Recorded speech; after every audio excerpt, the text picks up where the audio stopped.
I was just looking at one of my last recording a while ago, actually, and it's interesting that the topic is exactly the same.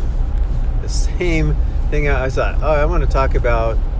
In my mind, I was thinking I wanted to make, an audio recording for somebody that's really special to me. And I wanted to talk about this very thing, about the ego and the being within, and the massive confusion that happens there. So many belief systems and society work really hard, unknowingly I'm sure, but work really hard towards getting us to believe that the ego or what we see on the outside is us, or even what we think is us, or what we want is us, and what we desire is us. All those things we think are us. All feel our good feelings about ourselves, our bad feelings about ourselves, you name it, anything. We're supposed to think, according to all influences, that this, who we are, is what we think. Basically that we actually are some being that has dreams and desires and wants and to fulfill and do this and that, and that's who we are. And I'm solidly here to tell you or share that that is not the case. If you want to visit who you are, well, there's different ways to do it. It helps to want to do that. More than anything else, the desire is huge. It needs to be very big, because you have to be willing to divorce that connection. You don't have to divorce your ego. You have to understand, that your ego is what it is, that it is there. It's something you learned. It's a learned thing. It's something you put together piece by piece throughout our lives. And society does a magnificent job at influencing the ego. That's just incredible, the job that it does to influence the ego and create this amazing being. Religions can do it really well, and the better the religion, the more, the better it is in so many ways. Wow. It can really draw a person in to the point that they're totally intermixing. I think that's probably the most dangerous, if you want to call it dangerous, the most destructive, I think, is what happens to our being as we consider the spiritual, and then we take, I call them, it's not meant to be derogatory, but packaged beliefs or packaged religions, packaged ideas, where somebody has an idea and they share it with you, or in some way an organization shares an idea with you and you subscribe to it, and it's already formulated. It's real easy to just hop on and say, yeah, I believe all that. That's great, man. And they do it because they like the outcome, or why do they do that? It's crazy, I guess. Literally, actually. But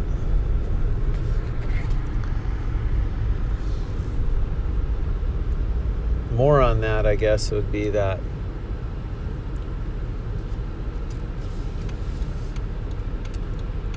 if we believe that our spirit, because what a religion typically does is it does a lot to label and categorize and separate and put things together, and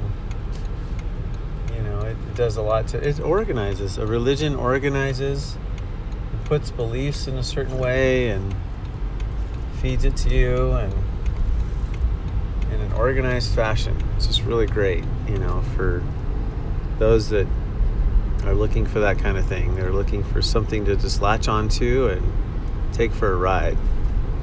But if you're really trying to have a search or a journey to discover the being within, it's a lot simpler than you would think,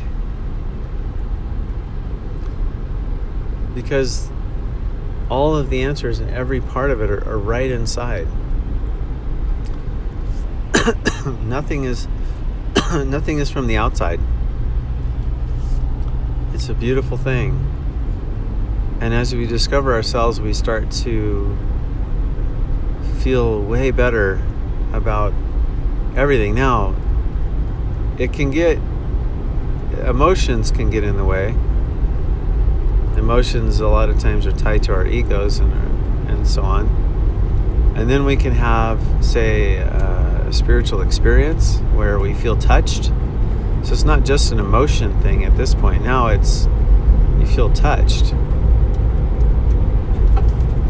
And when we feel touched, we believe it's truth. And then there's a whole nother aspect of, when you feel touched, you're looking for a source, and you start to look from without. So like you feel you have a source, you feel touched, and you go, I want more of that source. And so we go and we look to be touched some more. That's why people go to church, or that's why they read scriptures, say, is because they're looking to find that source again. But then there's another kind of teaching. You can get some spiritual teachers, and they try to help you find the being within. And once we find the being within, it's like you know where to go all the time. There's no other source. There's no other contributor to that peaceful feeling. It's just absolutely amazing. It is such a good feeling. I can't even say how good of a feeling that is. It doesn't describe it's not like a good and bad feeling. It washes everything else away. And what you're left with is this ultimate clarity and perspective. So like, say, the ego is your reactive, your interactive, mainframe center of ideas and beliefs, whatever. It's what interacts with everything around you. And then your being within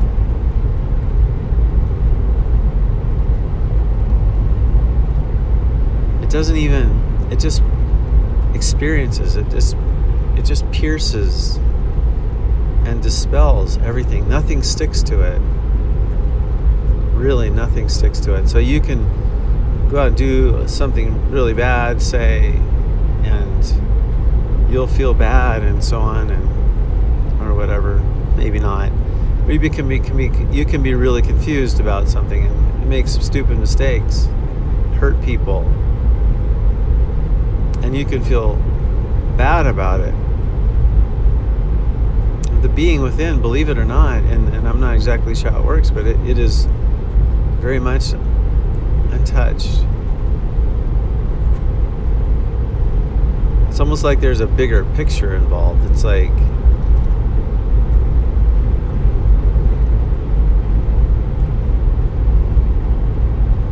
it's just amazing.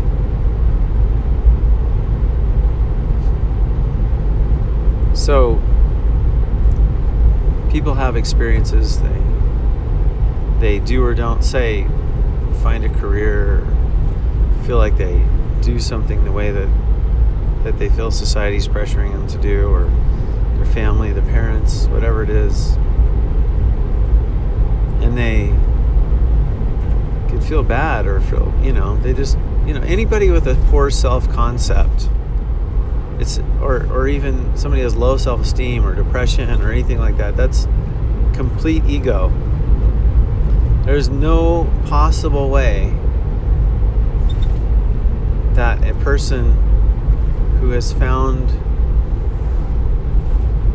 that being within, who has that as their source, there's no possible way for that person to have a low self-concept or be depressed.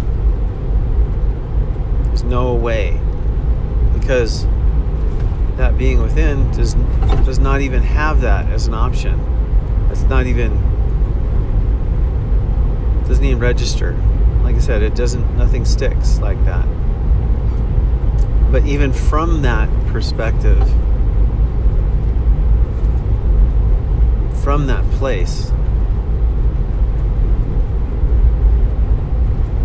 like I was saying, everything can become clearer, and nothing more is a problem. It's just an experience. And when we go a step into experience, say somebody upsets us or whatever, we realize that is purely the ego, and it's not us.